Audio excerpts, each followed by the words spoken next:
Obrigada, Fábio, obrigada, Damler, obrigada a vocês que estão aqui agora à tarde me assistindo e podem ter certeza que vai ser o antes e o depois. Vocês vão ter muitos conhecimentos sobre conhecendo o corpo, a mente, as emoções, coisas bem novas para vocês. E a inteligência invisível que transforma pessoas e ambientes. Todos estão me ouvindo bem? Se tiverem dificuldades, acho que sim, né? Coloquem aqui, escrevam para mim, façam perguntas que no final da aula eu tentarei responder.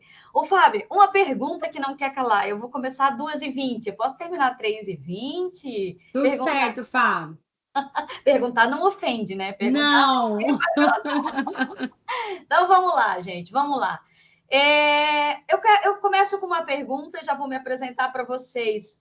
Eu não sei se vocês assistiram o meu vídeo hoje de manhã, mas é algo muito importante sobre o corpo. Tudo aquilo que a gente não dá conta na nossa consciência, nós somatizamos. Vamos partir para esse pressuposto. E mais uma coisa importante, a Fábio estava falando de acidente de trabalho, o que tem que se preocupar, o que vocês têm que cuidar. Engraçado que eu trabalho com muitas empresas, eu tenho clientes nesse Brasil afora, em Criciúma. Semana que vem estou aí dando um treinamento na Angel Grace, inclusive.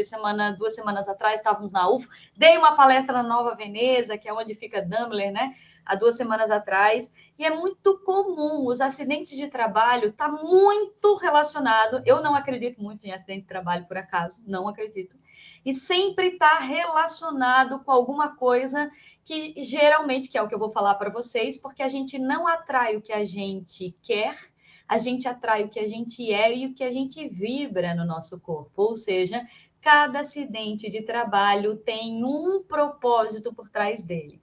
E tem um aprendizado. Ou seja, às vezes tem um aprendizado da empresa, às vezes tem um aprendizado do colaborador. Na verdade, é muito sistêmico esse aprendizado. Então, a gente sempre tem que fazer essa pergunta: por que isso aconteceu comigo? E por que isso aconteceu aqui na Daimler? E por que isso aconteceu aqui com esse meu gerente? Ou por que aconteceu isso com o meu colaborador? Tudo isso faz parte da frequência vibratória que a gente vibra no nosso corpo.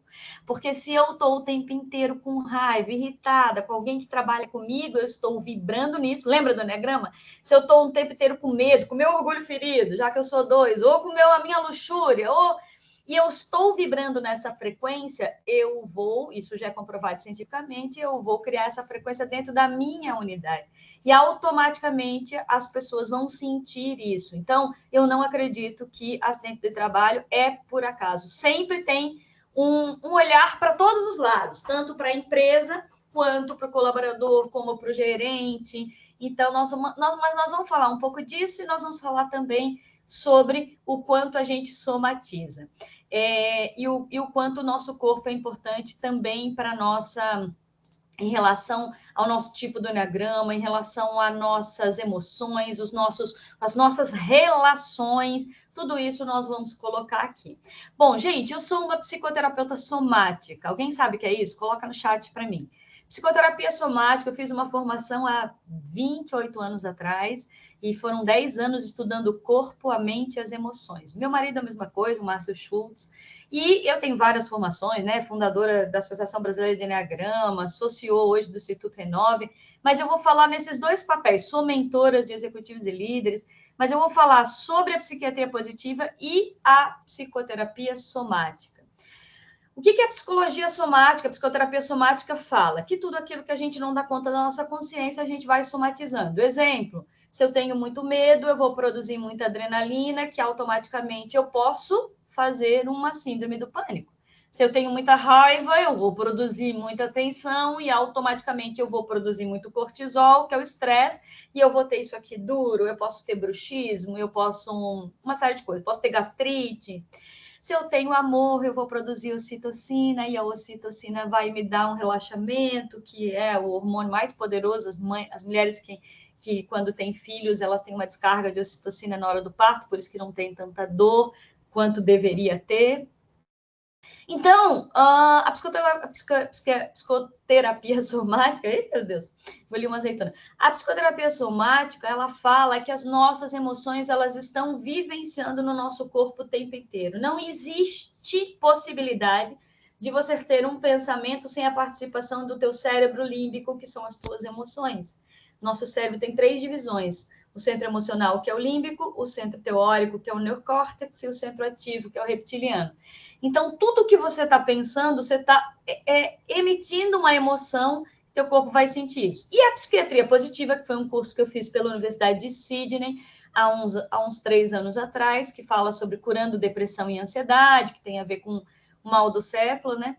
A psiquiatria positiva fala o que a gente já falava lá atrás na psicologia corporal haitiana, que de forma diferente no mundo corporativo. Ela diz o seguinte: psicologia positiva diz que se eu pensar positivamente o tempo inteiro, então, por exemplo, a Fábio falou de acidente, vocês estão na semana da CIPAT. Se eu pensar assim, ó, vai dar tudo certo, eu sou muito segura, minha loja é segura, nada vai acontecer de acidente, eu vou dar conta de tudo. Funciona tu ter pensamento positivo para te evitar acidentes dentro do trabalho? Funciona, porque tu vai acionar redes neurais positivas no teu cérebro e automaticamente tu vai vibrar mais positivo, então tá mais protegido a tua área para que isso funcione.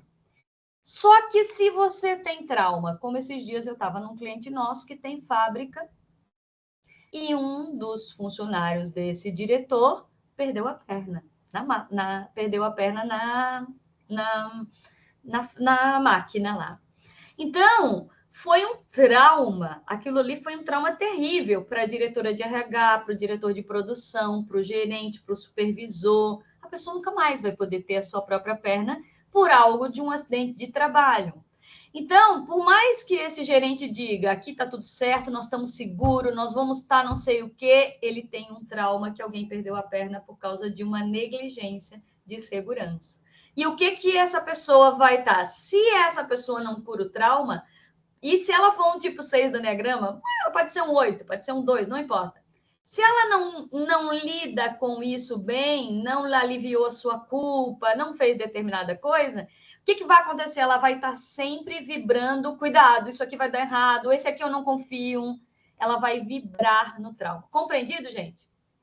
Gente, fiquem à vontade, vou adorar que vocês abram as câmeras para a gente se ver, se conversar e se falar, e eu vou ficar bem feliz que vocês interajam comigo, principalmente aí pelo chat, para a gente, no final, falar sobre isso. Agora, vamos compreender quem somos nós. O que o nosso corpo tem a ver com as nossas relações e o que tem a ver com a segurança do trabalho. Essa aqui é você. Esse aqui e essa aqui é você. Primeiro a gente pensa, depois a gente cria uma emoção, que cria um sentimento. O nosso corpo, o nosso cérebro vai ter uma reação bioquímica, que vai ter um comportamento, que vai virar um hábito, que vai virar um corpo, que vai virar o nosso corpo. Vamos pegar um exemplo do que a Fábio falou. Primeiro, vocês pensam assim, imagine que eu sou uma gerente de loja e eu digo assim, meu Deus, eu tenho que faturar. E eu tenho que faturar mesmo, porque eu tenho que bater a meta, porque eu tenho que fazer. E nisso, eu vibro mais nisso, não na minha ambição que eu tenho que faturar, mas no meu medo que eu não estou atingindo a minha meta. Então, uma coisa é, eu vou faturar porque a gente consegue, porque a gente pode, porque nós temos todas as condições. Outra coisa assim, meu Deus, eu tenho que faturar, porque senão... E daí eu entrei na ansiedade, só estou dando uma hipótese. E eu entrei na ansiedade. E daí eu fico com medo. Aí eu já tenho assim, meu Deus, eu não bati a meta mês passado, eu também não fiz. Ou da fábrica, né? Eu estou falando para a gerente, mas eu estou falando com todos os funcionários da Daimler. Mas eu tenho que produzir essa quantidade de peças, de roupas, de calças aqui até o dia 30. Nossa, mas eu tenho que produzir porque o vendedor lá tem que vender e não sei o quê. E daí eu estou cansada e não estou conseguindo produzir tanto. E daí vem uma emoção de medo ou uma emoção de preocupação. Automaticamente vai vir um sentimento de ansiedade, dúvida, estresse, e eu vou ter uma reação bioquímica. Minhas mãos podem, de uma certa maneira, ficar mais molhadas, eu posso ter uma respiração mais curta, porque o medo não te faz expandir, o medo te faz contrair no teu corpo. Ou eu vou ter que começar a ficar com raiva da minha colega, que ela está muito devagar, ou do meu colega que está meio lerdo, ou do meu outro lá que está fazendo fofoca, não sei o quê. E daí eu começo a ficar irritada, e eu ficando mais irritada, é a agulha que vai quebrar mais na minha máquina do que na máquina do vizinho. Lá na escada que a Fábio falou que não pode ter as caixas, que daí eu vou me esquecer e vou deixar a caixa e vou ficar mais ansiosa para fazer as coisas. Se isso está todos os dias na minha consciência, ó, já não sei mais nem onde. Ah, porque eu toquei. Se isso está todos os dias na minha consciência, isso vai virar um comportamento meu. E isso vira um hábito. Se eu for assim todos os dias, vai virar um hábito. E o meu corpo vai estar o tempo inteiro cansada e estressada. É assim que a gente funciona. Bom, eu já vou tirar, eu sei que as projeções para vocês me verem mais. E como é que nasce a nossa personalidade? Gente, isso aqui é o nosso cérebro. Você sabia que 60%, mais ou menos isso, é um dado novo da neurociência, 60% da tua personalidade é genética, 20% é o meio e 20% da tua vontade. Vamos fazer uma conta comigo? A psicologia já fala que grande parte do nosso tipo do enneagrama, da nossa defesa corporal, dos nossos hábitos, do nosso caráter, se desenvolveu até os 7 anos de idade.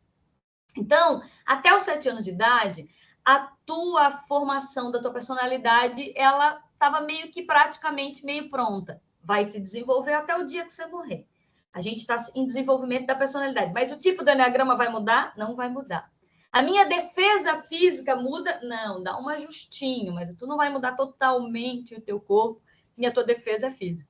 Então, grande parte da tua personalidade, se 60% é a genética, 20% é o meio, 80% de quem você é se desenvolveu até os 7 anos de idade. E a neurociência diz, uma bióloga contou, que a gente tem 86 bilhões de neurônios. Isso significa que nós temos trilhões de redes neurais. Então, a nossa personalidade, inclusive física e emocional, se desenvolveu na nossa primeira infância e por isso que a gente está repetindo tantas crenças, tantos comportamentos, às vezes, sabotadores ou também os empoderadores, que é o que eu vou falar para vocês. E como é que se constrói a nossa estrutura física? Desde vida intrauterina, a gente vai sentindo tudo que a mãe da gente sentia pelo cordão umbilical. Se a mãe sentia medo, nós recebíamos pelo cordão umbilical uma carga de adrenalina. Se a mãe sentia amor, nós recebíamos ocitocina. Se a mãe sentia raiva, cortisol. Se a mãe sentia alegria, endorfina. Então, nós estávamos o tempo inteiro, nós éramos simbióticos até mais ou menos os 2 anos de idade. Nós vemos a mãe como se fosse uma só, a gente é tudo muito junto. Só que a gente precisa ir para fases. Existem 5 fases de importância do nosso corpo, e isso não é só para vocês terem uma noção, né, para vocês aprenderem profundamente. Mas a qualidade do nosso toque, por exemplo, se a gente receber um toque na época da amamentação de uma forma mais legalzinha, provavelmente tu vai ter um pouco mais de autoestima boa na vida adulta. Quem quiser saber disso, leia esse livro, Nascer Sorrindo, ou esse aqui que é o Chantala, que é um livro muito legal de Frederic Leboyer, que fala como a importância do toque nos primeiros anos de nascimento vão influenciar a nossa estrutura corporal de que é hoje. Eu sou uma terapeuta corporal. Quando eu sento com os meus clientes, os meus mentorados, a primeira coisa que eu faço é uma leitura do seu corpo, do seu rosto, porque dá para entender qual foi a dinâmica que ela viveu na infância e etc. E daí nós vamos passar por 5 fases aqui, ó. Vocês estão vendo? Quando a gente está em vida intrauterina, nós temos uma fase da gestação que, dependendo do que eu vivi em vida intrauterina, eu vou ter uma defesa que, vocês não precisam gravar nada disso, uma defesa esquizoide. O meu corpo vai ser longilíneo e eu vou ter determinadas características, ou seja, eu vou ter mais criatividade, porém muito medo de me relacionar com as pessoas.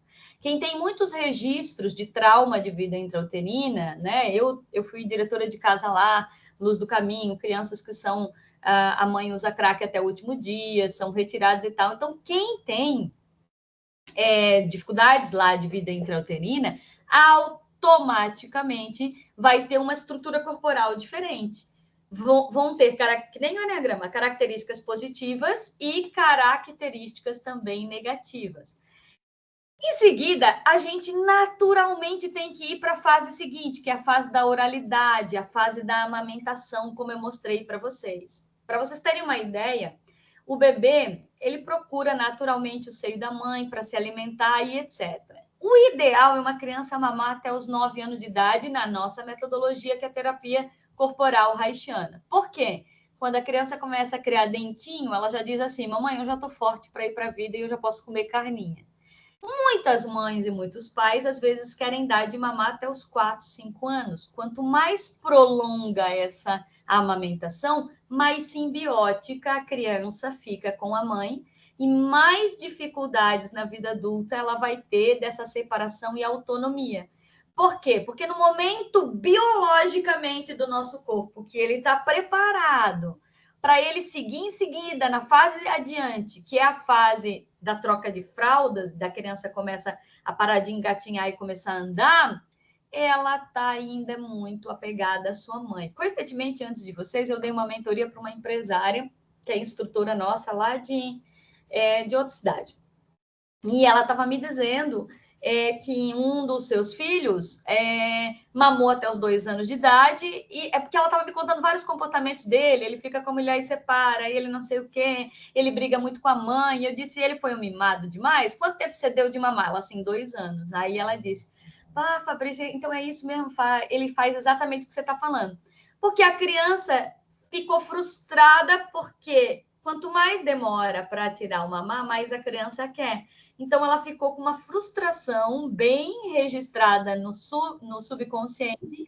E na vida adulta, o que ela tem? Raiva da mãe, como se a mãe não gostasse tanto dela, não dá o suficiente para ela, dá mais para a irmã mais velha. E é exatamente isso que esse rapaz fala. E daí ele desconta no trabalho e ele faz uma bagunça no trabalho. Eles são empresários, mas faz uma bagunça no relacionamento. Entendeu? Funciona dessa maneira. Por quê?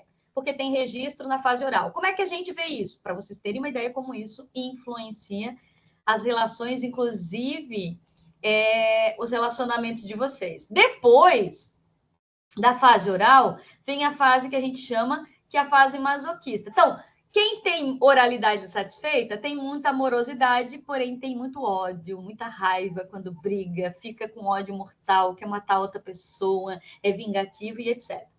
Depois vem a fase da troca de fraldas, que a criança tem, nós tínhamos que trocar fraldas. Se a gente sofreu nessa fase, teve trauma ou não teve, o que vai acontecer com o nosso corpo? A gente teve que se engolir. Imagine que tu tem um pai abusivo, uma mãe, um irmão mais velho, apanha, você cria uma defesa, que a gente chama que é a defesa masoquista.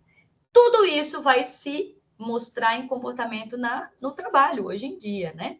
E tudo isso mostra também na nossa segurança, nas relações e etc. Então, se eu fui muito cobrada no momento que estava trocando as fraldas, a criança tem uma sensação de humilhação, que são a ferida, e na vida adulta ela vai ter o quê? Ela vai ter, ou vai engolir sapo mais fácil, ou vai ficar com muita raiva quando engolir sapo e estourar. Faz sentido isso para vocês, gente?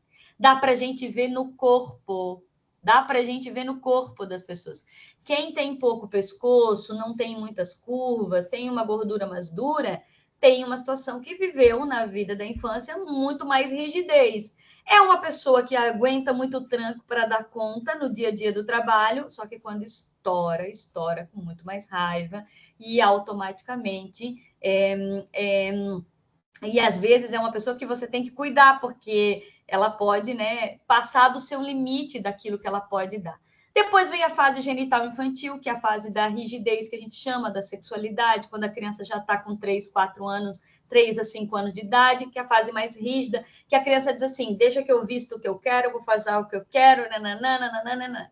E depois, e essa fase também, se tu tens registros de traumas, automaticamente você vai ser uma pessoa que detesta ser cobrado, que vai ter mais, que vai ser um pouco mais ansioso e provavelmente vai estar mais propenso a acidentes de trabalho, mas ao mesmo tempo é uma fase mais estruturada. Se a pessoa passa bem, ela vai ter na vida adulta, vai ser bem workaholic de entregar resultado. E depois, a última fase, que é a fase da psicopatia, que é a defesa psicopática, que é a fase dos 5 anos em diante, que tu é convidado a ser mais líder, que a mãe da gente diz assim, você já é grandinho, já pode comer sozinha, você já tem que fazer isso, e etc. Faz sentido isso? Então, o que acontece? Cada momento que a gente vive, se eu vivo traumas nessas 5 fases, dependendo da fase, vai me dar uma estrutura corporal expressiva que vai mostrar a capacidade, inclusive, que eu tenho de criar acidentes emocionais e físicos. E se eu passo bem, se eu tenho, se eu fui feliz nessas fases, se eu tive um bom relacionamento sistêmico, familiar, eu vou ter uma outra estrutura física corporal que vai me dar uma outra experiência. Tá entendendo? Por isso, gente, eu sou mentora de muita gente. Só vocês terem uma ideia, hoje eu supervisiono 10 mentoras que estão fazendo 100 mentorias no Ministério da Agricultura. Nós já estamos na mais de 700 mentorias fizemos lá. Eu e meu marido, a gente dá só para alta liderança e as pessoas formadas por nós dão para baixa e média liderança. A gente vê isso no corpo. E a maioria dos problemas de saúde, saúde mental, saúde física, conflitos no trabalho, acidente do trabalho, depressão, afastamento e ansiedade, começou nessas 5 primeiras fases. Começou nessas fases sistêmicas, embrionárias e também de relacionamento até os 7 anos de idade. Por isso que aquela pessoa que trabalha contigo, né, ou aquela pessoa que convive contigo, quanto mais é difícil conviver com ela, mais enrosco emocional tem da fase da infância. Quanto mais é fácil viver com ela, mais ela passou bem nessas primeiras fases. Por isso que às vezes é tão difícil para uma empresa, né, poder ajudar um colaborador, e as empresas tentam, porque muitos dos problemas estão lá nessa fase primária. Então, assim, tudo vai influenciar. Se você foi desejado ou não, se você passou fome ou não passou fome, se a pessoa teve abusos psicológicos, físicos, emocionais, tudo vai influenciar. Mas vamos falar uma outra coisa, já que a gente está falando de corpo e CPAT, para vocês terem uma consciência o quanto o nosso corpo influencia, nós vamos falar isso aqui, ó. Se eu mudo o corpo, eu mudo a personalidade. E se o meu corpo muda, eu mudo. Então, é mais ou menos isso. Se eu mudo a minha personalidade, o meu corpo muda. E se eu mudo o meu corpo, a minha personalidade também muda. É mais ou menos assim, ó.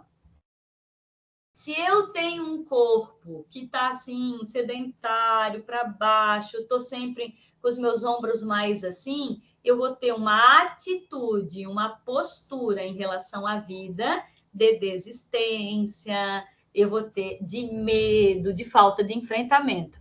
Agora, se eu faço assim, vamos fazer todo mundo comigo, vai lá, abre os ombros e faz assim, fica com a tua coluninha bem ereta, dá até uma excitação na vida, assim, né? Aí você fica com a coluna ereta, levanta teu pescoço, porque pescoço encolhido é medo, levanta teu queixo e olha o que acontece no teu mental. Já não fica diferente? Tu não fica diferente? Abre teus braços.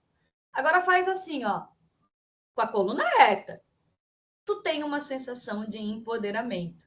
Então, quando tu muda, se tu muda o teu corpo, se tu faz essa mudança, tu vai mudar nas tuas redes neurais, principalmente. Agora, se você muda na tua consciência, também vai mudar. Se tu muda assim, não, agora eu vou enfrentar a vida, agora eu vou fazer isso, automaticamente. Por que isso acontece? Porque a gente aciona um sistema, o sistema simpático e o parasimpático, que existe na nossa coluna vertebral, que é de reação e de também inibição em relação à vida. Por isso que tem gente que faz uma bariátrica, muda, vai mudar a autoestima, vai mudar a relação. Tem gente que faz academia e fica todo bombado, vai ficar um pouco mais rígido, pode ficar um pouco mais agressivo, pode ficar um pouco mais decidido e assim por diante.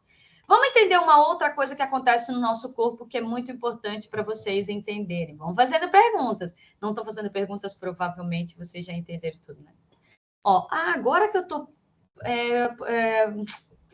mostrando tudo cheio, né? Que coisa. Ó, 60% a 70%, nós temos 60 a 70 mil pensamentos por dia. Sabia disso? Vocês já devem ter pensado uns 40 mil coisas até esse horário. Nós temos 60 a 70 mil pensamentos por dia. Quem contou isso foi a neurociência e Joe Dispenza tem falado muito isso hoje em dia. Só que 90% do que está pensando hoje é igual ao que você pensava ontem. Nós ficamos muito mais no piloto automático. Se eu estou pensando muito no meu vício emocional, no meu medo, na minha raiva, no meu orgulho, na minha isso, na minha aquilo, eu penso igual amanhã, depois de amanhã e depois de amanhã. Agora, se eu começo a pensar positivo, automaticamente o meu corpo acompanha isso. Então, 60, 70 mil pensamentos, gente. Se eu estou todo dia num padrão de pensamento, eu vou registrar isso no meu corpo.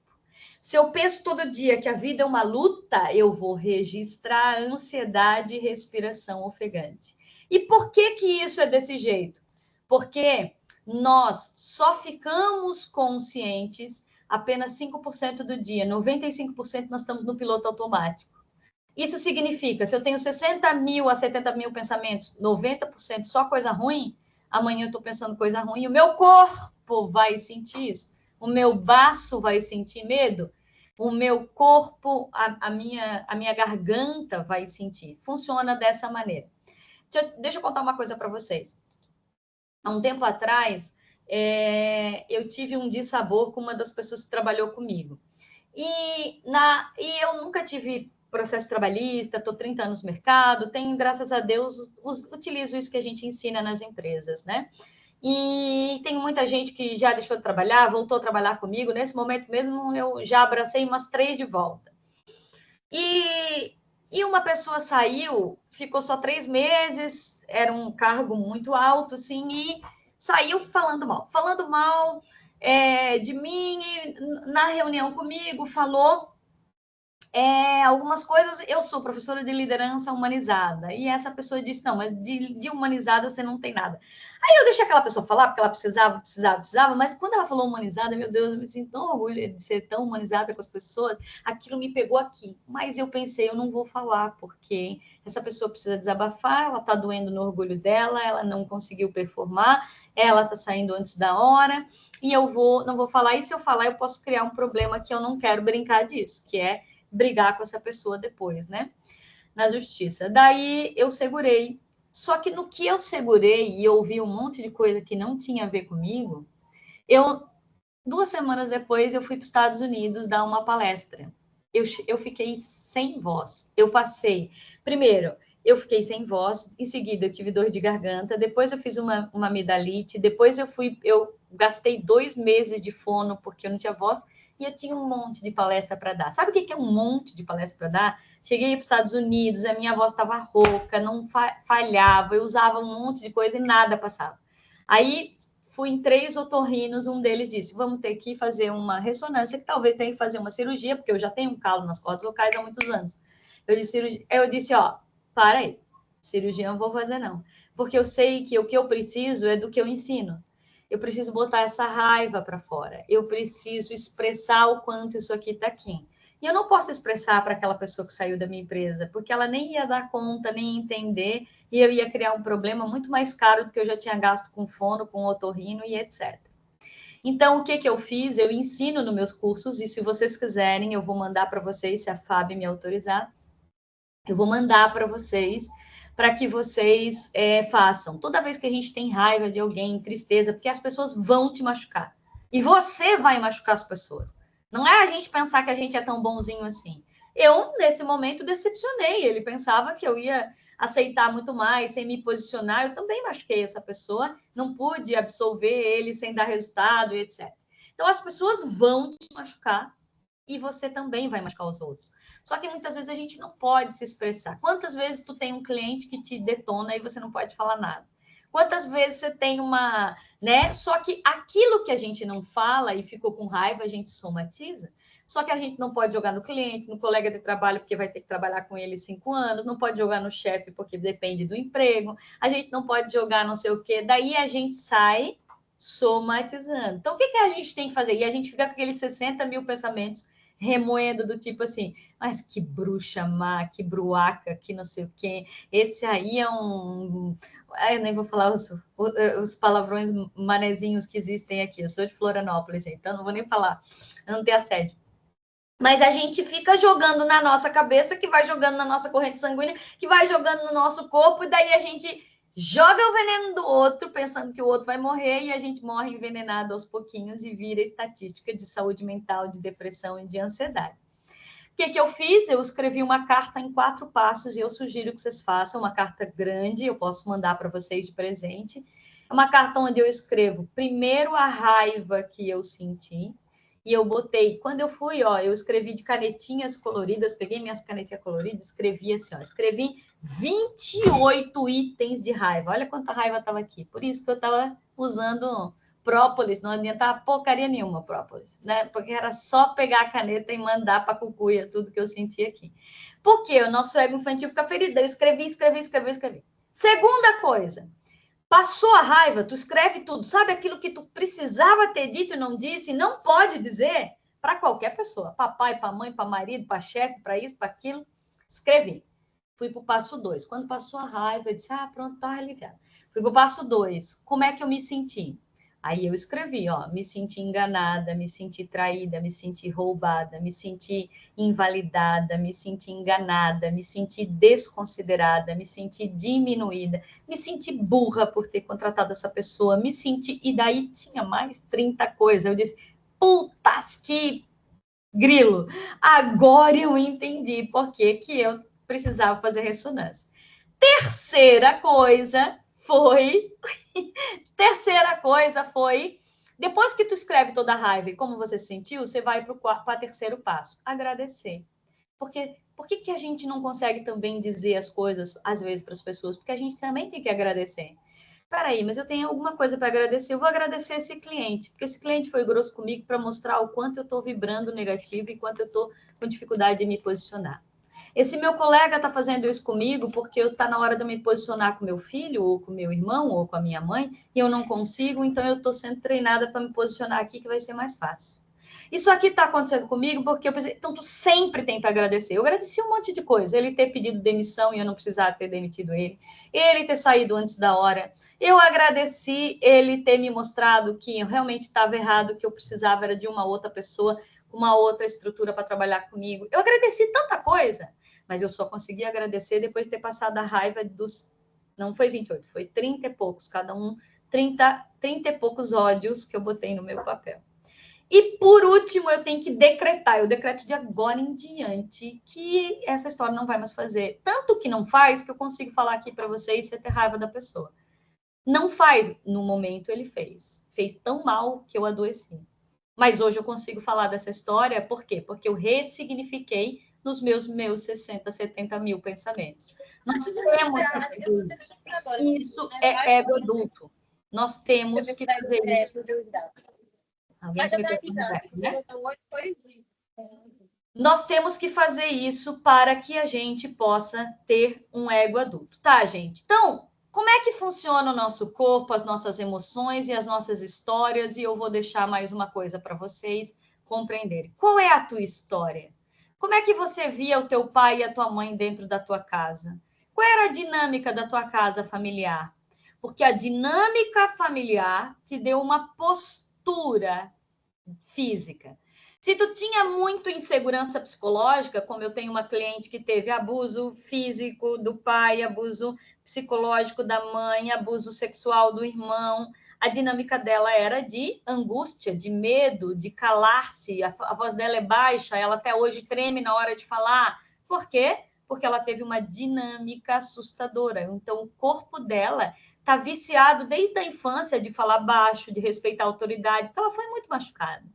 Entende? Então, o que você viveu na tua primeira infância, com teu irmão, com a tua mãe, com teu pai, tu respeitava a autoridade em casa, o pai e a mãe? Então, tu respeita dentro da Daimler.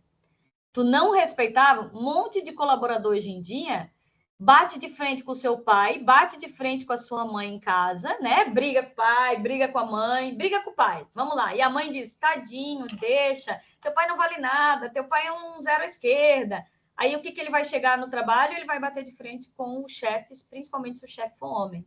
Ele vai se sentir mais autoridade que o chefe. E se ele batia de frente com a mãe? Enrolava, sacaneava. Quando ele chega no trabalho, ele vai bater de frente com quem? Com a chefe mulher, com a colega, com aquela colega mais velha. Por quê? Porque ele desrespeitava a mãe. Ele não conseguiu ter regras em casa, ele não vai conseguir agora. Essa é a dinâmica. Agora, se ele respeitou, se regra era importante, ele chega com mais questões de respeito aí. E daí a gente tem uma outra coisa bem bacana, gente, que é isso aqui, ó. Vocês já ouviram falar sobre dependência emocional? Sabe o que é dependência emocional? Dependência emocional é a necessidade disfuncional de validação e segurança do outro do externo. Uhum. Sabe o que é isso? Você fica muito chateado quando as pessoas te criticam? As pessoas te criticam, você fica chateado? Se você fica chateado, você fica com raiva, com crítica, você ainda tem dependência emocional. Você ainda está esperando validação do pai, da mãe, de algum... Ah, eu fico mais com raiva quando as mulheres me criticam. Opa, talvez você ainda tem coisa para resolver lá atrás com a mulher. Eu fico mais irritada quando são homens que me criticam. Será que você não tinha um pai mais não sei o quê, um irmão mais velho, um tio, um professor? Dependência emocional, quando a gente tem medo da crítica muito forte, nós temos muita dependência emocional. E a gente sempre tem em algum âmbito. Às vezes você tem dependência emocional do teu filho. Filho critica, você fica toda desesperada. Mas tu não tem do teu chefe. Às vezes você tem do teu chefe ou da tua chefe e não tá nem aí pro filho. O filho tem mais é que obedecer e pronto. Então, às vezes você tem com o marido, com a esposa. Dependência emocional é medo de crítica ou necessidade de aplausos. Já viu aquele colaborador que está sempre esperando um elogio? Está sempre esperando que seja validado? Está sempre esperando um agrado? Isso é dependência emocional, que tem a ver com a síndrome do impostor e que tem a ver com a baixa autoestima. Vocês sabem o que é a síndrome do impostor? Vai aparecer no corpo, tá? O que é a síndrome do impostor? Autossabotagem. Sabe aquela pessoa que diz, não, agora eu vou. Agora eu vou lá fazer o meu currículo lá na Daimler para aquele cargo a mais. Ah, não vou não. Ah, nossa, para que eu vou? Imagina, aquele cargo é só para o Johnny da vida. O Johnny, sim, nossa, o Johnny é todo moderno, usa aqueles brinquinhos, ele é bem descolado, eu não posso ser que nem o Johnny. Não, não. Isso é síndrome do impostor. Eu estou achando que o Johnny, eu estou projetando, por quê? Mas eu sou colorida, posso também vender uns jeans bem legal, eu também posso fazer alguma coisa. Só que a síndrome do impostor é quando você não se sente bom o suficiente, boa o suficiente. É quando você fala mal de ti, alguém chega e diz assim para mim, nossa, tá tão bonito o teu cabelo, e eu digo assim, menina, nem imagina, eu tô na menopausa, e eu tô mesmo. Ele era o dobro disso, caiu tudo. Ó, peraí, a Luana foi lá e me deu um elogio, e eu vou lá e me critico, alguém diz assim, nossa, que linda essa calça, você nem imagina, comprei em promoção por 80%. Tipo assim, a pessoa te deu uma coisa que tu vai lá e diz que comprou. Isso é síndrome do impostor. Não aceita elogio. Vocês que trabalham com roupa, sabe quando você diz assim, eu, por exemplo, eu sou muito amorosa em aceitar, eu sou terapeuta corporal, então eu vejo outra coisa no corpo. Eu não vou ver se a guria usa 38 ou 48. Eu não vou ver se ela, eu vou ver se ela tem rigidez, se ela é uma rechonchuda delícia, ou se ela é uma magrinha, não sei o quê. Eu vou ver outras coisas. E daí a gente vai lá e dá um elogio e a pessoa diz assim, meu Deus, nem imagino. Nossa, mas aqui tá essas pelangas. Ah, mas aqui tá não sei o quê. Isso é síndrome do impostor. E isso tudo aparece na nossa postura, complexo de inferioridade, não merecimento. E daí, gente, quanto mais, olha só, quanto mais dependência emocional eu tenho, baseado em todas aquelas nossas vivências, mais eu vou ter o quê? Muita projeção, vitimização e uma postura corporal de desistência. Uma postura. Então, se eu tenho uma postura corporal, porque eu estou vibrando em síndrome do impostor, em dependência emocional, em autoestima baixa, eu vou estar muito mais propensa a ter acidentes de trabalho comigo. Capite? Está entendendo? Faz sentido para vocês? Por quê? Porque faz, né? Eu tenho uma postura de desistência. Então, os acidentes do trabalho sempre escondem uma coisa emocional por trás. Por isso que eu achei ótimo o tema de vocês. É a primeira vez que eu falo sobre corpo e emoções dentro do Massipate. Por quê? Porque isso tudo está interrelacionado. Começou onde? Na mente, depois nas emoções. E não dá para a gente se sentir vítima que a culpa é do fulano, não, sempre tem a nossa parcela no meio. E daí, gente, a gente precisa falar de uma coisa que é isso aqui, ó. Sabe o que é autoestima? Autoestima alta, autoestima baixa. Vocês acham que a pessoa tem autoestima 100% do tempo? Eu sou especialista em autoestima. Aliás, vocês vão me seguir lá no Instagram. Quem é que me segue aqui? Já coloca aqui, @FabriciaMachado.Fá. Quero ver vocês me seguindo lá no Instagram, tá, gente?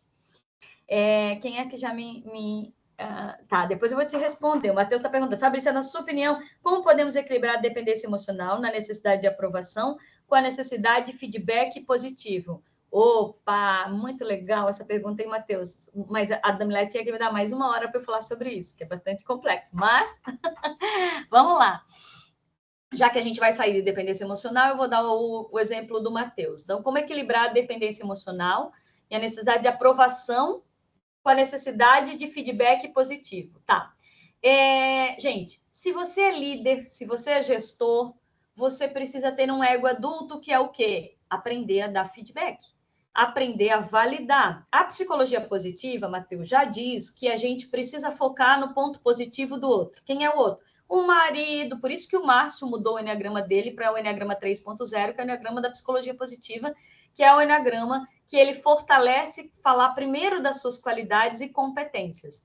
Então, se tu é gestor, você tem que sair do ego de vítima dizendo assim, ó, eu não aguento mais dar feedback, as pessoas estão mais difíceis, muito mais, né? O problema de ansiedade está maior, está muito maior, a vitimização está muito maior, mas se você é gestor, foi-lhe confiado um cargo de importância. Então, e se você é colaborador, você precisa ser adulto o suficiente para entender que você precisa de feedback para você crescer. É só assim que a gente cresce. Então, você precisa dar feedback. Segunda coisa, o feedback precisa começar pelo positivo, porque quando eu valorizo o positivo, eu abro um mindset de crescimento na pessoa que está na minha frente e automaticamente eu tenho um olhar de enxergar. Terceira coisa, nós precisamos, Matheus, se eu estou dando feedback, eu preciso ter um ego adulto suficiente, para eu saber que eu, gestora, sou responsável para inspirar aquela pessoa para ela crescer. Então, eu preciso dar um feedback, sim, e começar para o positivo. E eu vou tentar olhar para o tipo do eneagrama e para que estágio ela está, no ego infantil, no ego adolescente, que não vai dar tempo de explicar muito para vocês isso, ego adulto, ego maduro, para que, dependendo do jeito que eu vou dar o feedback, se a minha intenção é só mostrar que ela errou, eu estou com o meu ego infantil querendo criticar. Daí vai bater no ego infantil da outra pessoa e automaticamente ela vai resistir à minha fala. Então, agora, se eu estou na postura de ego adulta, ou seja, adulto faz coisa difícil, criança reclama, adulto faz. Eu automaticamente tenho que dar o direito da outra pessoa espernear, não gostar, pedir demissão e ficar com raiva de mim. Eu não posso controlar isso. Se eu fiz bem a técnica de feedback, começando pelo positivo e dizendo o que essa pessoa tem que melhorar, o prazo que ela tem e quais são as ferramentas que eu vou dar para ela melhorar, eu fui uma gestora bem adulta. Mas se eu sou uma gestora que estava querendo dar um tapa com luva de pelica e culpabilizando essa pessoa pelas tabelas e criticando ali pelas tabelas, eu tenho geralmente a reatividade da outra pessoa. Entende? Não sei se eu te ajudei, Matheus, mas pode perguntar de novo, tá? Então, gente... Eu acho que você esclareceu, sim, tá? Foi muito claro. É só realmente por conta desse ponto que eu acho que, às vezes, quando o líder está no ego infantil, ao invés de trazer a responsabilidade do feedback positivo, ele lança no outro a necessidade de receber esse feedback positivo. E aí ele se isenta dessa responsabilidade de dar esse feedback. Então, você realmente respondeu e ficou muito claro para mim. Obrigado. Que legal, Matheus, fico bem feliz. E é bem isso mesmo. Eu vou explicar bem rapidamente o que é o ego infantil. Eu tenho 20 minutos a mais, né? Um ego infantil, o ego adolescente, o ego adulto, o ego maduro. Se eu vibro no ego infantil, eu vibro na vitimização, na culpabilização, na cobrança e tudo mais. Se eu sou uma gestora e eu vibro na vitimização da minha equipe, para isso, fui eu que contratei? Ou foi alguém que botou aqui para mim? Né? Então, eu tenho que olhar para o meu adulto. Eu não contratei tão legal e estou atraindo de novo crianças imaturas para trabalhar comigo. Mas se eu estou no meu ego adulto, eu digo assim, entendi, errei na contratação, ou estou com essa pessoa que está com dificuldade, está atrapalhando todo o resto, eu preciso tomar uma decisão. Porque se eu não tomo uma decisão, todo o resto da minha equipe vai sofrer com a vitimização daquela pessoa, entendeu? E claro, e quanto mais dependência emocional do gestor ou da equipe, mais ele vai querer feedback só positivo, ele não quer ver um negativo para ele melhorar, né? Mas vamos falar de uma outra coisa chamada autoestima. Nem eu que trabalho e sou especialista com autoestima, segundo Joshua Stone, existe duas são as maiores forças da nossa personalidade. Gravem isso e estudem isso. Duas são, número 1, autoestima e poder pessoal. E eu vou falar sobre isso com vocês. Autoestima, gente, a nossa autoestima pode ser alta ou pode ser baixa. É errado a gente dizer assim, nossa, a Fabrícia tem uma autoestima alta, ela tá lá toda colorida, fala alto, se posiciona. Não, para a gente ter uma autoestima alta, boa, eu tenho que me dar nota boa em 7 âmbitos da minha vida. Então, assim, qual é a nota que eu me dou como mãe? Não é a nota que o meu filho me dá, eu não sou mãe, só de cachorrinho. Qual é a nota que eu me dou como esposa? Não é a nota que o meu marido me dá. Qual é a nota que eu me dou como colaboradora? Não é a nota que a Daimler me dá. Qual é a nota que eu me dou como filha? Não a nota que a minha mãe me dá. Por exemplo, se perguntar como é que eu me acho como filha, eu acho que eu me daria uma nota 9, 9,5. A minha mãe, que é uma tipo 1 perfeccionista, ela ia dizer assim, 7,5, 8 para a Fabrícia, tá bom. Já mandei uns 5 áudios, ela já mandou uns 5 áudios só hoje. Cada um tem 2 minutos e meio. Eu não tive uma brecha, nem eu só almocei meia hora correndo para dar palestra para vocês. E ela reclama e diz que ela vai morrer e que eu não respondo os áudios dela. Diga assim, mãe, as pessoas não vão mandar um áudio de 7 minutos dizendo que a tua mãe morreu, elas vão ligar, né? Mas então, a minha mãe dá uma nota baixa. Mas eu me acho uma boa filha. Meu marido ia dizer assim, eu não vou dar 9,5 para a ela trabalha um monte, é meio workaholic, final de semana ele diz, Fá, me dá teu celular, fica comigo, porque eu quero a minha esposa, não a minha sócia. Então, só que eu me dou uma nota alta, só que eu me dou uma nota baixa na minha saúde. Hoje eu tomo remédio da pressão, eu já uso 44, 46, eu tenho método meio sujo. Então, assim, não faço muito exercício físico, só gosto de yoga. Então, para a gente se dar para a gente ter uma autoestima boa, eu preciso, parece que abri o microfone nele, né? Eu preciso me dar nota boa em mais ou menos 7 âmbitos da nossa vida. E daí, gente, vocês sabiam que nós, mulheres, estamos com a autoestima mais baixa do que a dos homens? Nós, mulheres, estamos mais ansiosas, porque é nos cobrado muita beleza, muito... Né? Nós trabalhamos 7 horas a mais do que os homens, geralmente. Então, nós temos uma autoestima mais baixa. Só que os homens são aqueles que estão se suicidando mais. Hoje, a cada 4 pessoas que entram em depressão e ansiedade, 3 são mulheres. Hoje, a cada 4 pessoas que se suicidam, 3 são homens. Então, essa é uma estatística. Para vocês terem uma ideia, a primeira causa de adolescentes, por exemplo, a primeira causa de morte entre adolescentes era, primeiro, até 2 anos atrás, primeiro, acidente de carro, segundo, uma doença, terceiro, um não sei o quê. Adorei os 3 lá, me vendo bonitinhos, fato. E quarto era suicídio. Gente, a primeira causa de morte, eu dei uma palestra no Senac, em Tubarão, agora, a primeira causa de morte nos jovens hoje é suicídio. Nos adultos, em geral, entre homens e mulheres, era a 4ª causa de morte, já é a 3ª. A primeira coisa que mais mata é coração, a 3ª é suicídio. No futuro, o suicídio vai ser a primeira. O que está acontecendo que os nossos jovens não dão conta das suas emoções? Estão sendo muito mimados na infância, daí falta frustração. Criança tem que se frustrar, tem que ter limite na infância e amor. Limite e amor. Só amor e pouco limite vai frustrar pouco, chega dentro da empresa, vai dizer assim, daí a Daniele já falou comigo não sei o quê, ou a Daniele terminou com o menino lá e o menino já não dá conta e se suicida porque a vida acabou, a menina, entendeu? Então, a autoestima é a estima que eu tenho de mim mesma, não a estima que os outros têm de mim.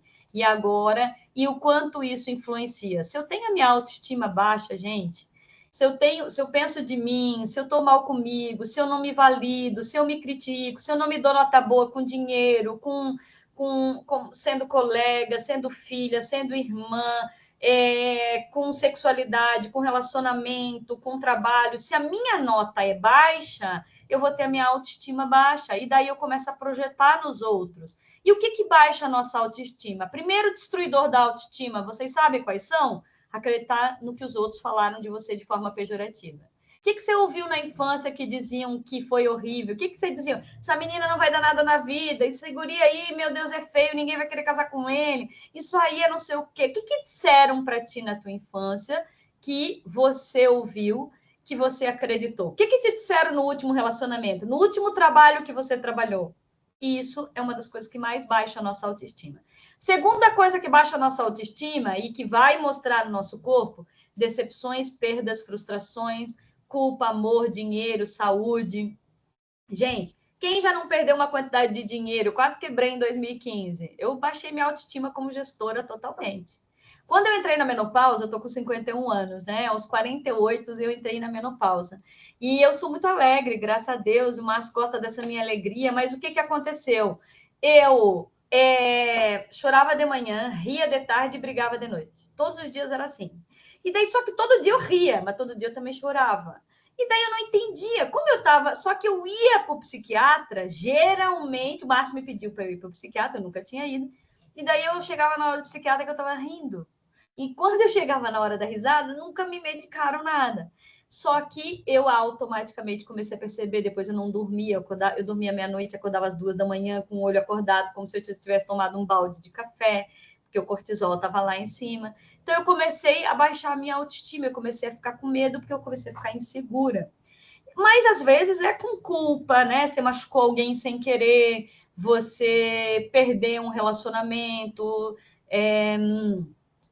Eu tinha uma secretária que, quando eu contratei, ela foi demitida, assim, no meio da pandemia, e ela toda vez que eu chamava para dar feedback, ela dizia que não dormia, ela entrava em ansiedade, ela achava que ia ser demitida. Eu tive que escrever num papel dizendo, eu gosto de ti, não vou te demitir. Quando eu te demitir, eu vou te avisar uns 3 meses antes. Pode combinar com isso? Pode combinar. Mas ela passou 3 anos trabalhando comigo, sentindo que ia ser demitida, até que um dia ela pediu demissão.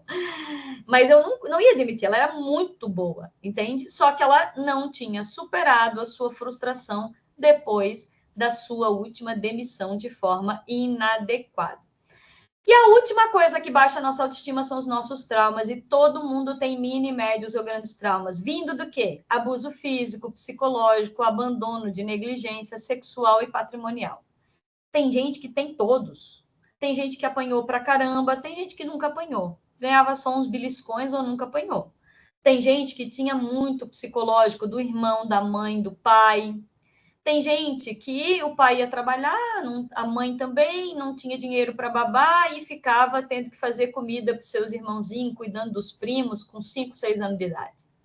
Tem gente que viveu coisas sexuais que não tinha cérebro para dar conta daquilo ainda. E patrimonial que perde tudo. Então, qual é a primeira coisa que mais baixa a nossa autoestima? Vamos ver quem lembra, escreve no chat. Acreditar no que os outros falaram da gente de forma pejorativa. Segunda, frustrações, decepções, perdas. E a terceira, abusos decorrentes dos traumas, e todo mundo tem. E o que aumenta a nossa autoestima? Qual é a coisa que mais aumenta a nossa autoestima? Primeira coisa, aqui vai uma foto das mulheres, valorizar seus pontos fortes. Quando a gente olha no corpo, tem muita força.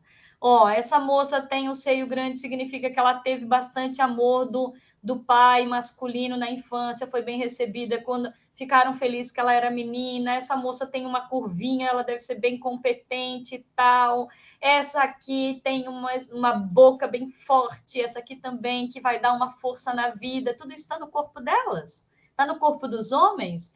Essa aqui tem um buraquinho no peito, significa que ela é bem amorosa. Tudo isso dá para ver.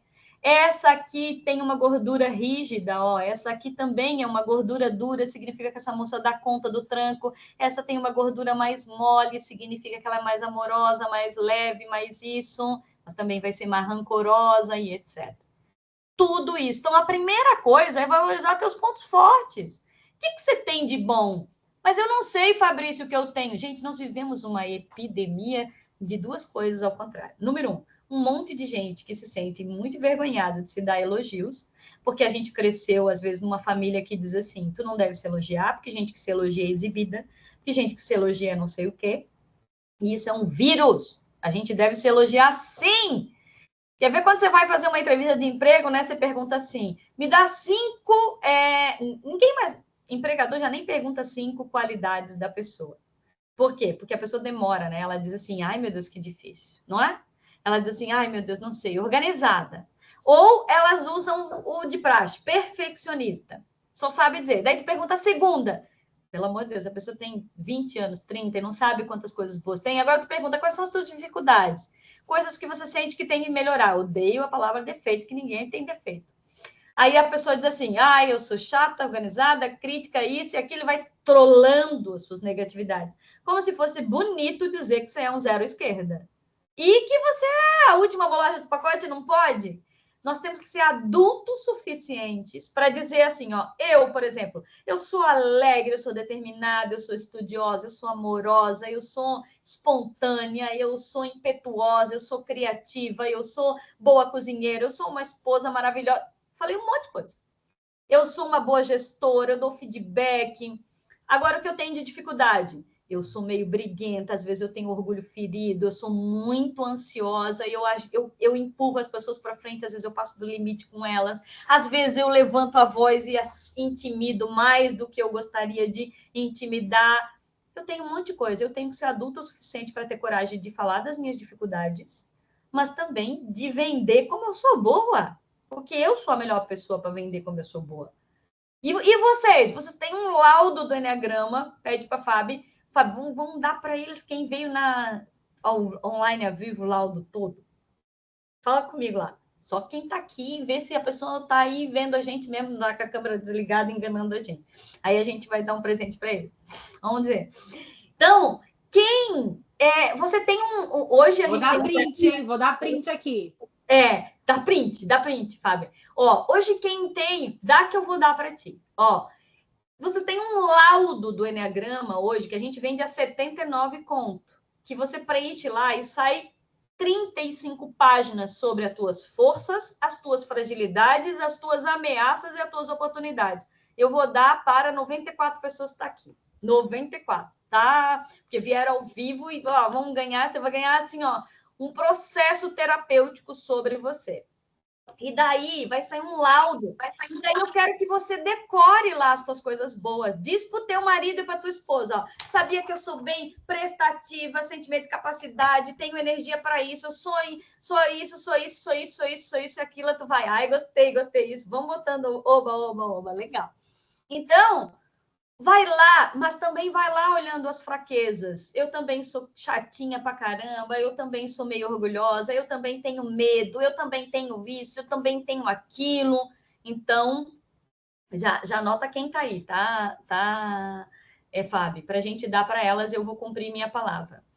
Então, mas se agora começar a aumentar para 94 e aumentar para 200, não vale, tá? Daí você não vale. Aí é enganação comigo. Olha aqui, tem gente que saiu, tá em 93, já economizamos um laudo aí, que isso é caro, eu tenho uma sócia em São Paulo, olha só. Então, valorize os teus pontos fortes. Segunda coisa que aumenta a nossa autoestima, gente. Perdão. Eita, como a gente tá ruim para perdoar, não é verdade? A gente tá cheio de rancores e mágoas, gente. Ficar com raiva do nosso passado, é claro que você teve raiva de pai, de mãe, de irmão, da professora. Eu me lembro que quando eu fiquei com trauma de matemática um dia, que eu estava lá no colégio, e eu era muito, muito boa, assim, aluna, mas na quarta série eu já estava passada, e eu ia estudar no Instituto Estadual da Educação, aí eu fiquei muito feliz, que eu pensei assim, não preciso mais estudar matemática. E eu me dei o luxo de não estudar matemática, eu odiava matemática, e eu tirei 3. Na minha prova veio assim, sabe quando veio um 3 da professora, bem grande, com 0 assim, ainda com uma cobrinha, assim, no 3. Aí, nem aí, já estava passada, um 3 mesmo, qual o problema? 3, problema, né? De 3 para 10, já não vou usar a matemática da minha vida. E daí, eu pensava, né? E daí, a minha professora, que tinha 1,90 m, que era bem brava, assim, ela tinha bastante luxúria, medo e tal. Ela chegou na aula, eu era com todos os meus colegas, ela disse assim, Fabrícia! E bateu a minha prova assim na mão. Até bigodinho ela tinha bigodinho. Ela disse, Fabrícia, isso é nota que se tire? Que vergonha! Eu era uma das preferidas dela, gostava de mim, que eu era uma boa aluna. E eu me dei o luxo de relaxar. O que aconteceu? Fiquei com ódio de matemática, medo de matemática, trauma de matemática, eu ficava em recuperação de matemática, eu tinha que prestar atenção, eu só fui recuperar meu trauma quando eu tive um professor bem bonzinho, umas 3 séries para frente. Então, gente, utilizem a minha carta. Segunda coisa que aumenta a nossa autoestima é quando tu perdoa. E como é que tu vai perdoar aquele irmão, aquele colaborador, aquele chefe, aquela pessoa que tu ficou magoada? Escreve a minha carta. Escreve. Para de reclamar e gastar os teus 60, 70 mil pensamentos falando mal dos outros, sendo maledicente, que tu vai estar ferrada na vida. Vai sobrar para ti, vai sobrar para o teu corpo, vai sobrar para a vibração. Então, escreve a carta. Um dia eu acordei inspirada, eu escrevi um decreto do relacional do perdão. Fábio, quem pedir para ti, me avisa, eu vou mandar para ti, tu manda para eles. A minha carta. Isso aqui, gente, eu entrego nas minhas mentorias. E as minhas mentorias, eu estou lotada, tem 31 pessoas em lista de espera. Eu vou entregar para vocês de presente. Quanto presente eu estou dando? Só porque eu sou tipo 2. E daí, assim. Então, verdade, perdão. Geralmente a gente dá o teste gratuito, eu vou dar o laudo completo para vocês. Ó, perdão. E é a segunda coisa. Então, primeira coisa, valorizar os pontos fortes. Segunda coisa, o perdão. E a terceira coisa, gratidão, né, gente? Gente, gratidão. Quem tem tempo para agradecer, não tem tempo para reclamar. Quem tem tempo para reclamar, não tem tempo para agradecer. As duas coisas não cabem no teu cérebro na mesma momento. Toda vez que uma coisa acontecer de ruim para ti, use uma técnica que se chama assim, ó. Ainda bem que perdi o emprego. Ainda bem que eu tenho casa para morar. Ainda bem que não sei o quê. Eu tive esse problema com o meu chefe, mas ainda bem que eu tenho a Fábio para usar a orelha dela e depois falar para ela o que aconteceu. Ainda bem que a Damilé fez não sei o que, não sei o quê. Porque a gratidão, ela aumenta a tua coerência cardíaca. Hoje existe, isso aqui é um coração, ó, de...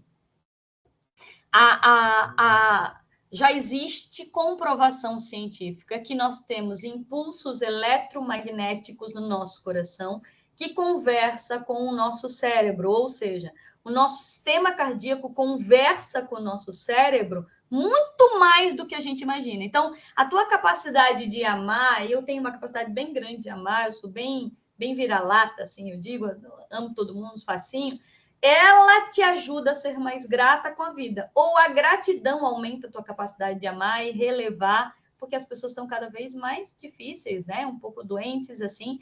E se eu não consigo me proteger nisso, eu vou, de uma certa maneira, projetar isso comigo. Então, primeira coisa que aumenta a nossa autoestima, vamos ver se vocês lembram. Focar nas competências emocionais do Enneagrama, nos pontos fortes, nas tuas virtudes, naquilo que você tem de bom, naquilo que você diz de boca cheia. Sou bonita, sou maravilhosa, sou gostosa, sou independente, sou isso, sou aquilo. Ponto positivo. Segunda coisa é o perdão. Perdoa aquelas... Faz uma lista. Pô, tô com ódio de uns 10. Sabe o que eu fiz uma vez? Eu não queria trazer essa energia negativa para minha casa. Eu peguei um monte de caderno, peguei minhas canetinhas coloridas, olha aqui, ó, tem um monte de canetinha, tem 2 desses, canetinha colorida. Fui pro shopping, o shopping Vila Romana aqui. Tava 9h30 da noite, pedi até uma tacinha de vinho lá e comecei a escrever e tal. Depois queimei tudo, saí leve. Só ficou eu e as pessoas que limpavam o shopping. E funcionou. Eu saí leve, porque daí depois eu queimei e não precisei mais falar isso. E aí eu vou pedir para a gente já estamos finalizando, tá, Fábio? Mas vou pedir para vocês fazerem uma tarefa. Se você quer sair melhor da minha aula e entender, eu queria que vocês colocassem um despertador no celular de vocês, para toda noite você dar 3 parabéns e 3 gratidões diárias. A neurociência já comprova que quando você se dá parabéns, eu fiz o curso de psiquiatria positiva, lembra? Pela Universidade de Sydney. Quando eu me dou toda noite, às 10 da noite, meu celular desperta, e eu me dou 3 parabéns e eu faço 3 gratidões no dia. Por quê? Porque se eu não me disser assim, parabéns, Fabrícia, poxa, você deu o teu melhor lá naquela palestra hoje, e você trabalhou, eu comecei hoje das 9, vou até as 10 da noite. Parabéns, Fabrícia, porque não sei o quê, eu vou me culpar de um monte de gente que eu estou atrasada para dar resposta, do que eu ainda não dei, de coisas que estão para trás, de coisas que eu estou me auto-sabotando. Não é assim que a gente faz? A gente termina dizendo assim, meu Deus, eu não me dei resposta para o Matheus. A Jéssica está me esperando e eu me esqueci. Meu Deus, eu ainda não fui fazer meu buço. Meu Deus, como eu sou horrível. A gente começa a se criticar. O Alessandro, né? Meu Deus. A gente começa a ver muito mais aquilo que a gente deixou de fazer do que aquilo que a gente fez de bom. Então, nós temos que treinar o nosso cérebro para dar 3 parabéns e 3 gratidão. Gente, vocês fazem parte de uma minoria. Vocês sabem que vocês fazem parte, mais ou menos, em média, uns 5% da população mundial, pelo que vocês ganham, onde vocês moram. A maioria da população passam dificuldades absurdas, né? Principalmente quem tem cargos maiores, estudos e etc. Bom, mas daí, gente, então, a gente vai chegar nos finalmente. Eu falei para vocês sobre a autoestima, certo? Sobre o poder pessoal, e a gente falou aqui agora do despertar, que vocês provavelmente vão me agradar e fazer isso. Eu não vou ter tempo de falar sobre isso, mas eu queria deixar para vocês só um slide que fizeram isso, para vocês entenderem. Todos nós temos 4 egos dentro da gente. Nós temos um ego infantil, um ego adolescente, um ego adulto e um ego maduro. O que eu quero dizer com isso? Todo mundo já foi criança um dia, certo? Só que se eu fui uma criança feliz, grata, tal, que vivi dinâmicas sistêmicas bacana, eu vou ser leve, criativa e divertida. Se eu fui uma criança que estou cheia de trauma, eu sou vítima, culpabilizo tudo e todos, chego na empresa e peço mais do que quero dar, quero que as regras sejam diferentes para mim, estou toda hora pedindo e reclamando e achando que está todo mundo me devendo. Esse é o ego infantil.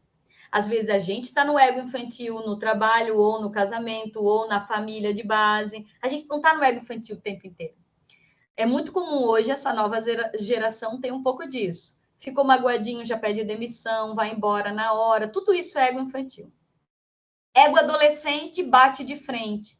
O ego infantil pede, culpabiliza, se vitimiza e desequilibra as relações. Ele chega para trabalhar e ele diz assim, não, eu não vou fazer. Isso eu também não quero. Isso não é um problema meu. Ah, não, isso é exploração. Isso não tem nada a ver comigo. Ah, o problema é do meu chefe. O problema é deles. Olha quanto eles ganham, olha quanto que eu ganho. Isso aí, tudo é ego infantil. Essa é a criança mimada que ganhou demais e agora acho que está todo mundo devendo para ela. Mas às vezes a pessoa tem no trabalho e não tem no relacionamento. Tem no trabalho e não tem, sei lá, em algum outro lugar. Ego adolescente bate de frente. O que o ego adolescente bate de frente? Bateu de frente com o pai e com a mãe, como eu expliquei para vocês no começo, e começa a bater de frente com o chefe. Aí ele diz assim, pois eu vou mostrar que eu vou ser melhor que o Alessandro. Deixa comigo. Eu vou puxar o tapete da Tainá e ela vai ver. Esse é o ego adolescente, competitivo. Que competiu com o irmão mais velho e ganhou, com a irmã mais velha. Eu vou mostrar, começa a desafiar. Ninguém tem coragem de dizer para o chefe, deixa comigo. Eu vou lá e digo. Esse é o ego adolescente. Que é espetar o outro para ver o outro cair. E o ego adulto? Ego adulto se responsabiliza, gente. Ego adulto faz. Criança reclama, adulto se responsabiliza. Adulto sabe o lugar dele. Adulto sabe que... Adulto tem pouca dependência emocional, não está nem aí que os outros pensam porque tem que fazer isso.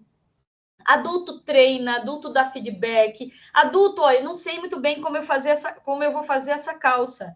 Então, eu vou lá ver no YouTube como se faz. Eu não sei muito bem como é que eu vou dar esse feedback. Opa, eu vou lá dentro do ambiente à distância da Daimler. Eu não sei muito bem como é que eu vou contratar. Usa meu teste, que agora tem teste de graça aí para vocês usar o outro teste. E o ego maduro? O ego maduro pensa em legado. Olha, eu não sei quanto tempo eu vou ficar aqui na Daimler, mas eu vou dar o meu melhor e vou, inclusive, formar sucessores. Isso é uma pessoa madura. Mas o meu sucessor eu vou fazer. E esse é o ego maduro. Então, para a gente finalizando de verdade, para vocês verem, e eu passei só um pouquinho, que é o seguinte, nós temos esses 4 tipos de ego. Quais são O ego infantil e o ego adolescente são os vícios emocionais do Eneagrama, gente. O ego adulto e o ego maduro são as competências emocionais e as virtudes do Eneagrama que vocês vão ver naquele teste. Então, você vai ler lá quanto você tem de ego adulto e de ego maduro e quanto você tem de ego infantil. Então, amados e amadas da minha vida, você não atrai o que você quer. Você atrai o que você é e o que você vibra em seu corpo. O teu corpo é uma antena que ele atrai ou repele tudo. Acidente de trabalho tem a ver com o que você é e que você vibra. Se eu vibro em alegria, eu vibro em tranquilidade, centramento, movimento, eu não vou ter muito acidente de trabalho. Eu me lembro uma vez que eu estou um pouco mais velha, mas eu sempre fui muito ansiosa, né? E eu me lembro uma vez que eu estava assim que o Márcio foi no Jô Soares, foi em 2004 isso. Fiquei assim muito ansiosa, tinha um monte de gente para atender, não dava conta de tudo, tal. Depois eu vou ler aqui o que aquela pessoa escreveu lá, né, a Josi. E daí eu estava muito ansiosa. Eu dirigia com o celular na mão e metia, fazia tudo o que era. Tá. Só em 2 meses eu bati 2 vezes. E a primeira coisa que eu pensei assim, por que é que eu tô batendo? Eu estava num nível de ansiedade absurda, eu não podia xingar o cara da frente. Eu queria fazer mais coisas que eu abraçava. Eu estava na luxúria total, no orgulho, achando que eu dava conta de tudo. Então, a gente só atrai o que a gente é, e o que a gente é o que a gente vibra. E eu vibro como? Se tu vê um monte de porcaria na televisão, você vai vibrar o que a porcaria está te botando no teu mente. Se tu faz um monte de fofoca, daqui a pouco a fofoca bate na gente. Se você ajuda outra pessoa, tem uma postura colaborativa, humanizada, respeita a diversidade, respeita as diferenças, respeita o que está acontecendo, automaticamente tu tem uma vibração positiva. Então, se tu tens uma autoestima alta, tu tem uma antena no teu corpo positiva. Então, gente, pesquisas já apontam que a postura de vencer e a postura de perder, elas estão solidificadas no nosso corpo. Foi feita uma pesquisa, eu tenho um documentário, um TED, para mostrar para vocês sobre isso. Foi convidado bastante pessoas, não sei quantas pessoas, algumas pessoas que tinham deficiência visual e deficiência auditiva, ou seja, a pessoa nunca tinha ouvido e nunca tinha visto. E convidaram elas para fazer uma maratona e elas tinham que sair correndo e quem ganhasse, aí alguém ia avisar, você ganhou ou você perdeu. E o que aconteceu? Nunca ninguém tinha visto nada, porque a pessoa não enxergava, então nunca ninguém tinha visto qual era a postura de vencer. Mas todas as pessoas que chegavam na área finalística e elas venciam, o que elas faziam? Automaticamente elas abriam os braços como vencer. Elas faziam Então, quando tu abre teu braço, faz aí, gente, faz. Quem usou desodorante, faz aí hoje. Faz. Ó, isso, faz isso. E põe a tua coluna para trás. Tu não tem uma postura de vencer? Todo mundo já abriu um sorriso. Se eu tenho uma postura assim, é a minha postura de vencer. Se você tá lá deprimido, levou, sei lá, perdeu o relacionamento, chega e diz assim, meu Deus, eu vou conseguir, vai dar certo. Olha no espelho, porque isso é reprogramação.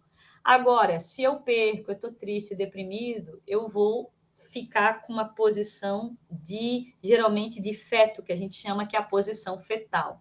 Então, isso é o nosso corpo. Então, primeira coisa que mais aumenta a nossa autoestima e que é força da nossa personalidade é a autoestima. E segunda, gente, é o nosso poder pessoal. E daí, o que é poder pessoal? Poder pessoal é saúde corporal. É importante você fazer exercício físico? Claro que é importante, mas é mais importante a gente se nutrir coisa boa na tua mente. Já foi comprovado cientificamente.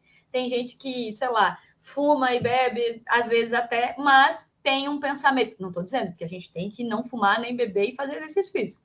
Gente, saúde corporal e emocional. Bancar quem você é, assumindo as suas forças e reconhecendo a fragilidade, como eu falei para vocês. Assistam esse filme. É a história real de uma freira chamada Cabrini. Eu não estou fazendo nenhuma apologia à religião nenhuma, mas é uma freira que o sonho dela era montar orfanato em cada país. E o Papa não deixava porque ela era mulher e frágil fisicamente. Só que ela tinha muito poder pessoal. Mas ela, primeiro porque ela era mulher. Assistam para ver o quanto ela, com a estrutura física dela, mesmo fragilizada, com bom poder pessoal, o quanto ela transforma. Ela conseguiu fazer 160, 130 orfanatos, se eu não me engano, e até nos países que o Papa não queria. Poder pessoal, gente, é tu ter coragem de ser você mesmo, é pertencer a si mesma. Tem gente que diz assim, não, mas olha, a sociedade não quer, o grupo não quer, a igreja não quer. Não, você precisa pertencer a si mesmo. É o desenvolvimento da tua vontade, é a força guia da tua personalidade, é a energia que você utiliza para assumir riscos. Eu fui dar uma palestra com 4.000 mulheres, não, 2.500 mulheres em Natal, ano passado.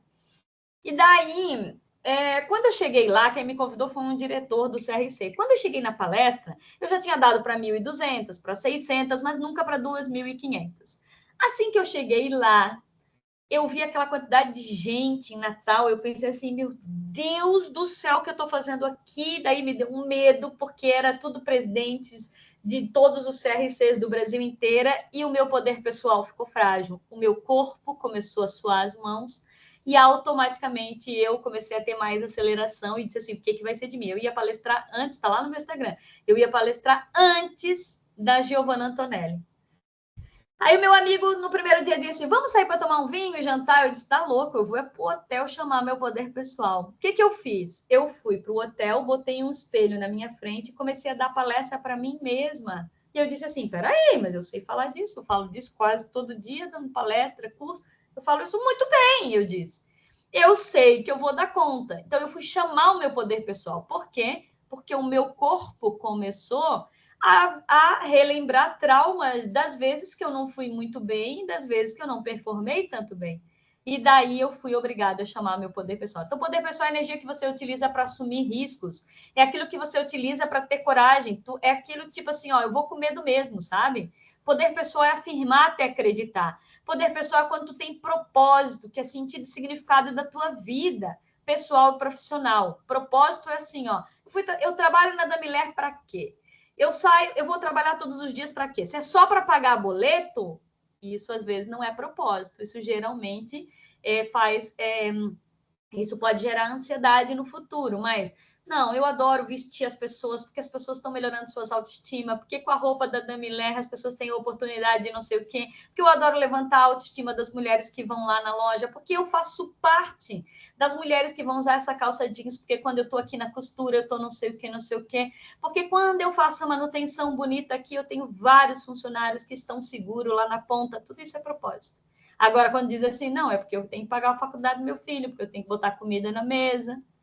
E aqui vocês têm o Enneagrama, lembra? Esse é um dos Enneagramas que o meu marido criou, e vocês vão ter o teste completo de 35 páginas. E, gente, a importância de cuidar do corpo é imensa. Se você quer ter autoestima e quer ter poder pessoal, você precisa olhar para o teu corpo. Toda vez que eu vou comer uma comida e eu digo assim, meu Deus, eu pergunto para o meu corpo, como é que eu sinto? Será que isso vai me fazer mal ou vai fazer ruim? Toda vez que eu quero contratar alguém e a minha intuição diz, mas eu tenho um pouco de desconforto, eu digo assim, peraí, qual é o medo que está sentindo? O que meu coração quer dizer para mim? Eu escuto ele. Ele acelera mais, como é que o meu corpo sente? Né? Eu estou indo trabalhar hoje, eu estou me sentindo mal toda vez que eu vou. Será que eu estou me sentindo ansiosa por causa daquele chefe, aquela coisa? Ou será que é porque eu estou com medo em casa que meu casamento está acabando? Então, o teu corpo vai te dar sinais primeiro. Só que quando chegou no corpo, ferrou. A gente já não deu conta aqui nas emoções. A gente está com medo de fazer terapia, a gente está com medo de olhar para a gente está com medo de conversar com um colega que está passando dificuldade. E daí o corpo vai padecer e nós viramos estatística. Nunca se viu tanta gente deprimida, ansiosa, com burnout. Também agora tem muitos diagnósticos forçados, né? Todo mundo é TDAH, todo mundo é autista, tem que cuidar um pouco disso. Então, gente, para eu me despedir de vocês e deixar vocês me perguntar assim rapidamente, eu acredito que toda a minha palestra tem a ver com o corpo, mas tem a ver, sabe com o quê? Com amor incondicional. Eu acredito que quando tu tens amor incondicional por ti, é sem condições, sabe? Eu me amo apesar da minha calça 46. Eu me amo do jeito que eu sou, com a minha chatice, com a minha fragilidade. Eu me amo com os meus traumas mesmo, porque eles vieram para eu aprender a ser uma melhor pessoa. Eu me amo. Ó, quem tem filhos aqui? Quem tem filhos, o filho magoa, se frustra. Você já magoou teu filho, o teu filho te magoa e você ama ele incondicionalmente. Por que a gente não se ama incondicionalmente? Nós temos que nos amar incondicionalmente. E daí eu vou deixar uma frase minha, quer copiar a minha frase, que vai diminuir a tua dependência emocional, aumentar a tua autoestima, recuperar teu poder pessoal e você vai ter uma postura corporal melhor de enfrentamento na vida. Os outros têm o direito de não gostar de mim, mas eu tenho o dever de me amar e me validar. Diz comigo, quem puder dizer em voz alta, sem sentir louca ou louco, fala isso. Os outros têm o direito de não gostar de mim, mas eu tenho o dever de me amar e de me validar. Mais uma vez, os outros têm o direito de não gostar de mim, mas eu tenho o dever de me amar e me validar. Quando tu diz isso, tu sobe para o ego adulto, tu diminui a tua dependência emocional e tu aumenta a tua autoestima. Muito obrigada, coisas queridas. Me sigam aí, tiram a fotinho do meu telefone, se eu precisar, o meu Instagram. E agora, perguntas! Temos perguntas, Fábio? Ó, aqui tem filmes, hein? Quem quiser, eu posso dar filmes de autoestima, de ego maduro, de poder pessoal, tá? Tem perguntas? Ou eu já tô... Ah, alguém perguntou uma coisa ali, Fábio? Aquela menina? A Josi? A gente teve uma pergunta aqui sobre a parte da amamentação. A gente tem uma psicóloga maravilhosa que está formando, né? A Laana, que respondeu aqui, mas quiser contextualizar também, Fá. Ela perguntou a parte da amamentação, né? E como funciona para mães que não amamentaram? Que legal, que legal. Ótima pergunta, viu, dona amiga Josileia? Eu vou te explicar. Ó, mesmo sem amamentar, o bebê pode desenvolver essa fase de forma saudável através do contato físico, colo, abraço, olho no olho? Sem dúvida nenhuma. A criança pode ter uma mamadeira amorosa, uma colherzinha respeitosa na boca. E o mais importante é ela ter uma validação oral, ou seja, ela ter uma experiência na fase do amor e na fase do toque. É nesse momento que o teu cérebro límbico ele está assim, ó, com todos os receptores neurais recebendo o toque. E é nesse momento que a gente precisa de experiências positivas. Nós não vamos lembrar na vida adulta, mas nós vamos ter uma sensação do tipo assim, ó, me abraça que eu gosto. Ó, eu, por exemplo, eu vivi atrás da casa de uma tia, então eu cresci com muita gente me pegando no colo, a minha mãe, então eu era bonequinha de um monte de gente. Então, eu adoro ser tocada, gosto de tocar nos outros, sou uma terapeuta corporal, atendi muitos anos consultório. Meu marido, Márcio, nasceu em Blumenau, no pleno verão, calor. Minha sogra tinha fábrica de 500 funcionários na época. Ela não tinha ar-condicionado, ela não deixava ninguém pegar ele no colo. Eles são alemães, já tinha uma cultura assim um pouco mais fechada, porque ela achava que ele ia morrer asfixiado. O Márcio não gosta nem que eu passe a mão na barba dele, ele não gosta. Ele não gosta. Por quê? Porque ele não teve muita experiência do toque. Mas tem gente que às vezes não tem da mãe, mas tem de uma babá, de uma empregada, da irmã. A alimentação com mamadeira, como a Josi falou, mais com presença e afeto. Se houver falta de afeto, cuidado ou segurança emocional, aí sim pode surgir questões ligadas à dependência, carência e segurança. Mas isso não depende só da amamentação. Bingo, Josileia, você está perfeita nisso que você falou. A gente ensina isso. Eu vou dar agora uma formação. Só a última coisa, Fábio, quem quiser saber disso, começa dia 29, mas só tem 1 ou 2 vagas na formação em terapia energética corporal e enneagrama. É uma formação para formar terapeutas, que começa dia 29, é online presencial aqui em Floripa. E eu tenho um curso chamado Liderança Feminina Humanizada, que é onde eu trabalho todas essas questões. São 16 encontros de 2 aulas, 2h30, né? Onde eu coloco sobre essas questões. E agora, temos perguntas? Não temos nada? Gente, alguma pergunta? Viu? Oi? A aula de desenvolvimento humano está em dia. Está em dia, Luana? Ô, Lu, queria perguntar alguma coisa, Lu. Não, foi maravilhoso. Eu pago uma disciplina de desenvolvimento humano nesse semestre e eu tô aqui assim, ela tá falando, eu tô assim, ó. Que legal, que legal. Que bom, amados. Eu vou gostar. Deem o feedback, ó. A gratidão é boa para quem dá aula, né? Ou para mim, ou para Fábio. Feedback se vocês gostaram, se querem aprender mais, contem comigo. Me sigam nas redes sociais. Eu tenho um LinkedIn, um Instagram, eu tenho um YouTube. No meu YouTube eu libero bastante coisas. Assim, eu tenho aulas para casais gravados, então só vocês pedirem que eu coloco. Volto mais vezes, sim, que bom! Gente, olha, eu espero que vocês olhem com carinho para isso que eu falei. Nosso planeta está sofrendo e vocês estão trabalhando dentro de uma empresa que está investindo nisso, que é olhar para as emoções e para o corpo.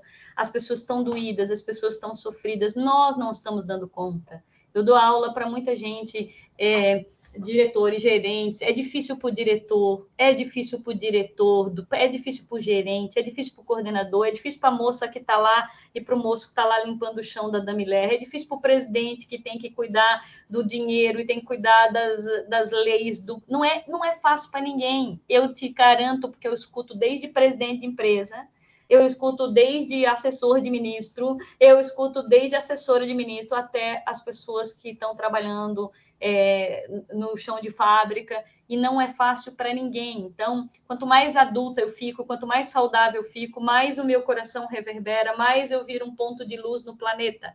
Quanto mais eu não olho para essas coisas, mais eu viro consequência estatística de depressão, ansiedade, e automaticamente as pessoas vêm com as suas bagunças na gente e acaba deixando a gente mal. Ó, beijo!